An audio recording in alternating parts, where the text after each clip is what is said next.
नमस्कार। आज हम अध्ययन करने जा रहे हैं आर्थिक विचारों का इतिहास विषय में प्रकृतिवाद।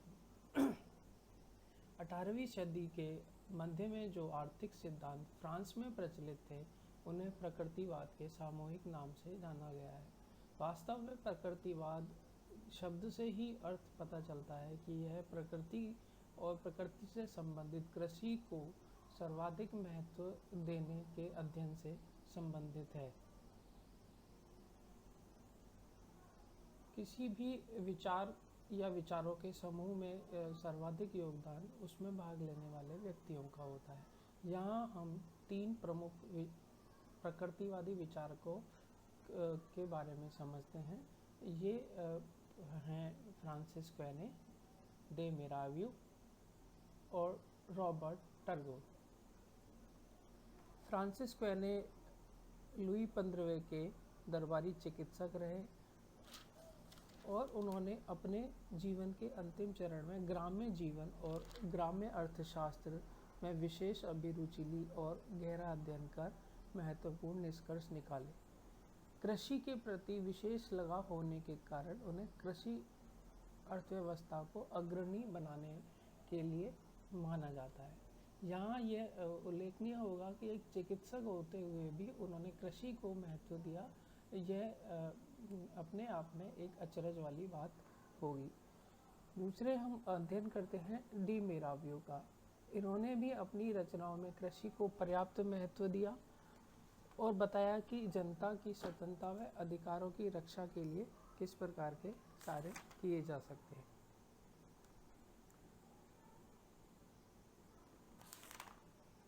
तीसरे हैं अध्ययन की दृष्टि से रॉबर्ट टर्गोट। रॉबर्ट टर्गोट ने धन, मुद्रा, लगान, ब्याज, कर व अन्य से संबंधित ग्रंथों का विवेचन किया और इनकी गणना भी प्रकृतिवादी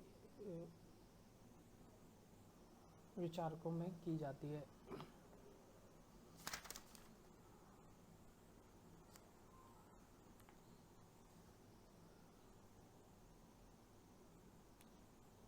अर्थशास्त्र साहित्य को रॉबर्ट टर्गोट ने अपनी 1776 में एक पुस्तक भी प्रकाशित की। पुस्तक का शीर्षक था रिफ्लेक्शंस sur the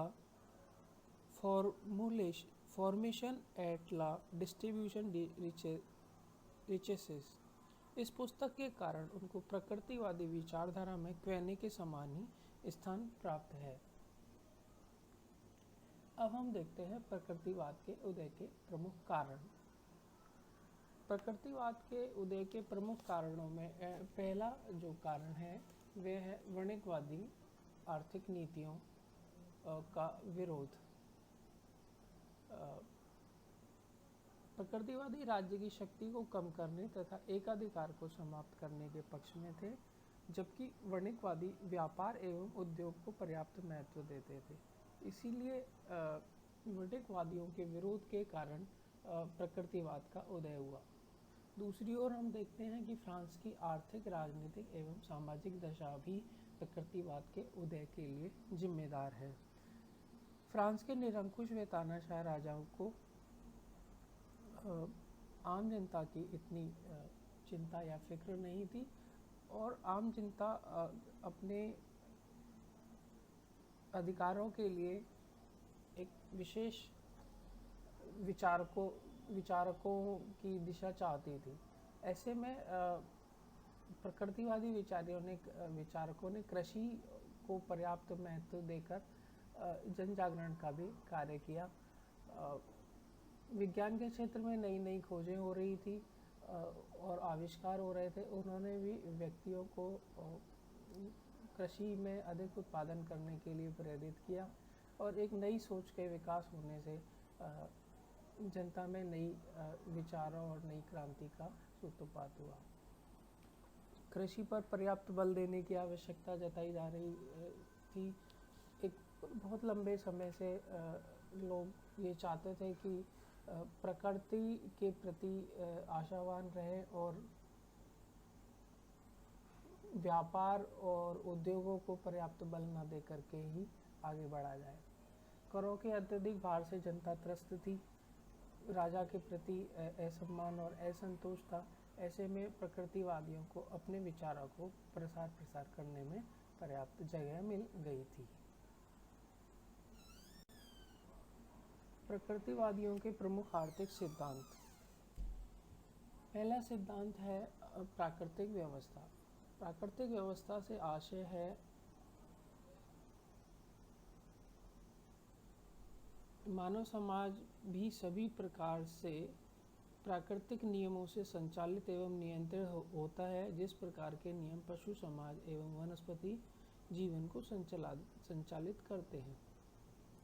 कहने के शब्दों में प्राकृतिक व्यवस्था ऐसी शारीरिक संरचना है जिसे कि स्वयं ईश्वर ने संसार को प्रदान किया है। देखा जाए तो प्राकृतिक व्यवस्था कृत्रिम व्यवस्था से भिन्न है। कृत्रिम व्यवस्था अपूर्व है क्योंकि यह मानवीय प्रयत्नों, नियमों और आदेशों से संचालित होती है, जबकि प्राकृतिक व्यवस्था विश्वव्यापी, चिरस्थायी और सभी मनुष्यों के लिए एक समान होती है।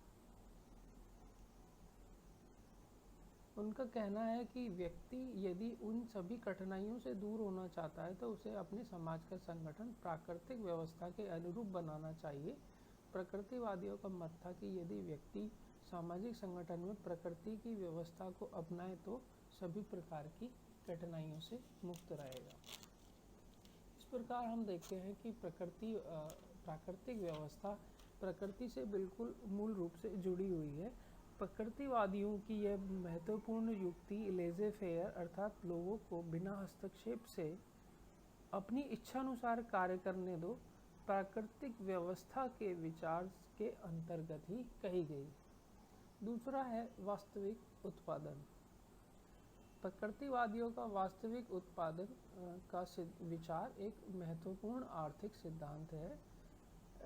जीड और रिस्ट कहते हैं कि नई संपत्ति के निर्माण में कुछ न कुछ व्यय अवश्य होता है, जिसे नई संपत्ति में से घटा दिया जाता है, और जो अतिरिक्त अंतर होता है प्रकृतिवादियों ने वास्तविक उत्पादन कहकर संबोधित किया है। यही वास्तविक उत्पादन, शुद्ध उपज ही किसी राष्ट्र की वास्तविक आय होती है। प्रकृतिवादियों के अनुसार अतिरेक या वास्तविक उत्पादन केवल कृषि में ही उपलब्ध होता है, अतः कृषि ही वह क्षेत्र है जहां वास्तविक उत्पादन की संभावना होती है। प्रकृतिवादियों ने अन्य व्यापार और उद्योग के क्षेत्र में इस वास्तविक उत्पादन की संभावना को नकार दिया है।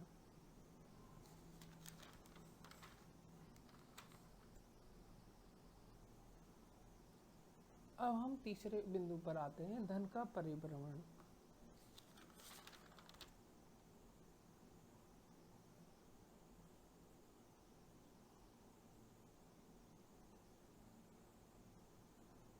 धन के परिभ्रमण के संबंध में आप कहने की आर्थिक सारणी को सर्च कर सकते हैं और उसमें धन के परिभ्रमण के बारे में उत्पादक और अनुत्पादक वर्ग के विश्लेषण के माध्यम से धन के परिभ्रमण सिद्धांत को बताया गया है। टर्गोट के अनुसार धन का यह निरंतर परिभ्रमण आर्थिक विज्ञान के लिए उसी प्रकार जीवन प्राण के लिए आवश्यक है जिस प्रकार शरीर के लिए रक्त संचालन। आधुनिक व्यवस्था में हम मुद्रा के संचलन के द्वारा भी इसको समझ सकते हैं, जैसे कि डिमोनेटाइजेशन के वक्त में यदि मुद्रा का परिसंचरण नहीं हुआ है तो कई उद्योग धंधों पर इसका विपरीत असर पड़ा है। अन्य विचार व्यापार, राज्य के कार्य, कर प्रणाली, मूल्य, मजदूरी, ब्याज और जनसंख्या संबंधी भी विचार भी दिए गए, जिन्हें आप अपने अध्ययन में देख सकते हैं। प्रकृतिवादी एवं वाणिज्यवादी विचारों में तुलनात्मक अध्ययन के आधार के बिंदु निम्न प्रकार हो सकते हैं, जो संपत्ति का स्रोत, विदेशी व्यापार, व्यापार संतुलन, राज्य हस्तक्षेप, उत्पादन के साधन, कर प्रणाली, ब्याज और धन का वितरण।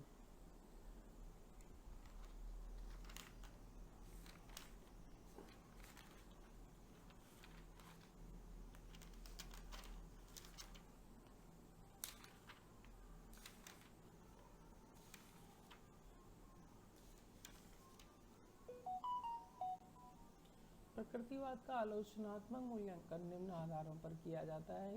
कृषि को ही शुद्ध उपज मानना, उद्योग और व्यापार को पर्याप्त महत्व नहीं देना।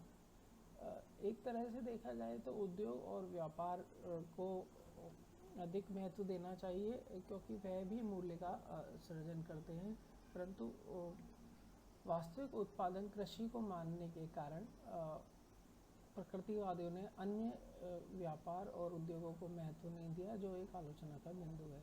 मूल्य के सिद्धांत को भी पर्याप्त महत्व नहीं दिया जाना भी एक अन्य आलोचना है कि अपने सिद्धांतों को समय व स्थान की सीमा से निरपेक्ष माना जाना अन्य बिंदु है। अपने सिद्धांतों को प्रकृतिवाद ने समय से परे माना और उनका कहना था कि जिस तरह प्रकृति स्थायी है उसी तरह सिद्धांतों में भी समय के साथ कोई परिवर्तन नहीं होता है। जबकि आर्थिक सिद्धांतों को अर्थशास्त्री मानते हैं कि वह समय के साथ आवश्यकताओं के साथ निरंतर अध्ययन किए जाने चाहिए और परिवर्तन की आवश्यकता हो तो उनमें परिवर्तन भी होना चाहिए। व्यक्ति की स्वतंत्रता को अधिक महत्व देने से सामाजिक क्रिया का महत्व समझा गया। प्रकृतिवादी मानते थे कि व्यक्ति को हस्तक्षेप से ही रहना चाहिए और उस पर समाज का दबाव कम से कम होना चाहिए, परंतु ऐसा होने से सामाजिक क्रिया के महत्व कम होने की संभावना रहती है। अतः सामूहिक रूप से प्रत्येक व्यक्ति अपने हित में कहीं सामूहिक हित का नुकसान ना कर दे, इस बारे में अधिक बात प्रकृतिवाद में नहीं बताई गई है। उत्पादनशील व अनुत्पादनशील में पर्याप्त मात्रा में उत्पादनशील श्रम में पर्याप्त भेद नहीं करना भी प्रकृतिवाद की एक मुख्य आलोचना है। इस प्रकार हम देखते हैं कि प्रकृतिवाद का सिद्धांत मुख्य रूप से कृषि को महत्व देने के उद्देश्य से ही गढ़ा गया है और एक वाणिज्यवाद के सिद्धांत की आलोचना के रूप में ही अधिक प्रचलित रहा है, परंतु फिर भी हम इसके महत्व को कम नहीं आंक सकते हैं। और इन मुख्य बिंदुओं को जो भी हमने अपने अध्ययन में देखे के आधार पर विभिन्न प्रकार के पूछे जाने वाले प्रश्नों का जवाब हम आसानी से देख सकते हैं। आशा है आपको मेरा यह वीडियो पसंद आया होगा।